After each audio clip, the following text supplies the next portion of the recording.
সেটাই তোমাদের সাথে শেয়ার করব। ঠাকুর চলে এসেছে। সবাইকে আমার চ্যানেলে স্বাগত। তো এই ব্লগটাতে কি হতে চলেছে সবটা দেখতে থাকো।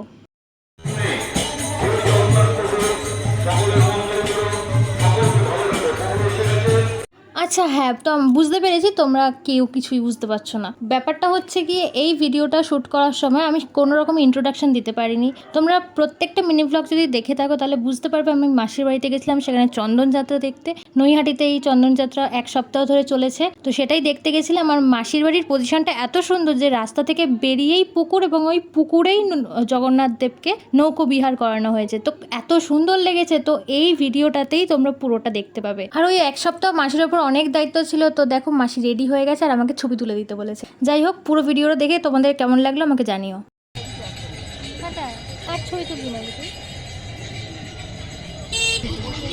কেমন লাগছে ব্লগার? ভালো লাগছে, দারুণ লাগছে, প্রথমবার দেখছি। নমস্কার।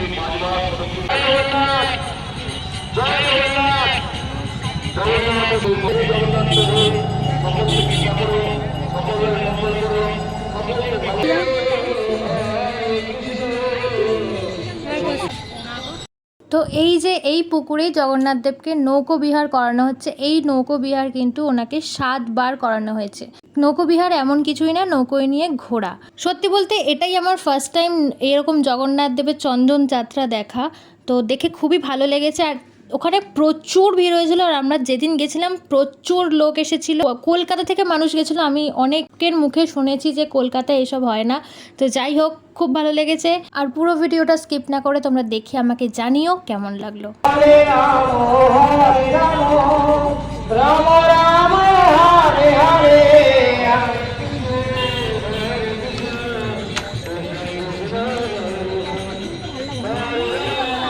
তার কারণ এইরকম একটা উপহার আমাদের দিয়েছেন আমাদের এই জগন্নাথ বাড়ির এই পরিবার, পাল পরিবার, এবং তার প্রধান সেবায়িত বাচিপাল মহাশয় আমাদেরকে এই সুযোগ করে দিয়েছেন।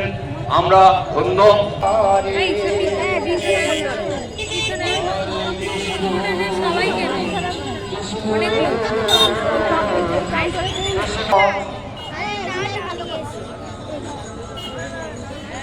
জয় জগন্নাথ। তো তোমরা দেখে বুঝতেই পারলে যে কত ভিড় হয়েছিল, কত লোক এসেছিল। আর ওই দিকটাতে আরও অনেক লোক ছিল, ওই দিকটায় ভিডিও আমি করতে চাইনি। আর ওই যে ওই দেখো আমার মাসি দায়িত্বে রয়েছে ভোগ বিতরণের। এই যে এই লাইনটা দেখছো, এই লাইনটা না প্রচুর বড় ছিল পিছনে। আর উল্টো দিকে যে লাইনটা ছিল সেই লাইনটাও প্রচুর বড় ছিল। সেটা লাইন শেষ হতে হতে রাত 10টা সাড়ে 10টাও বেজে গেছিলো। তো একটা কথা বলি, আমার কিন্তু সব ঠাকুরের ভোগ খুব ভালো লাগে খেতে।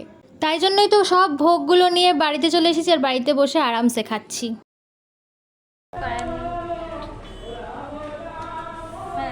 তো তারপরে একেবারে আমরা চলে গেছিলাম ডিনার করতে। তো ডিনারে আজকে ছিল আমাদের এগ চাউমিন। তো যাই হোক, আজকের মতো ব্লগটা এখানেই শেষ করছি। কেমন লাগলো জানিও। ততক্ষণ আমার চ্যানেলটা সাবস্ক্রাইব করো।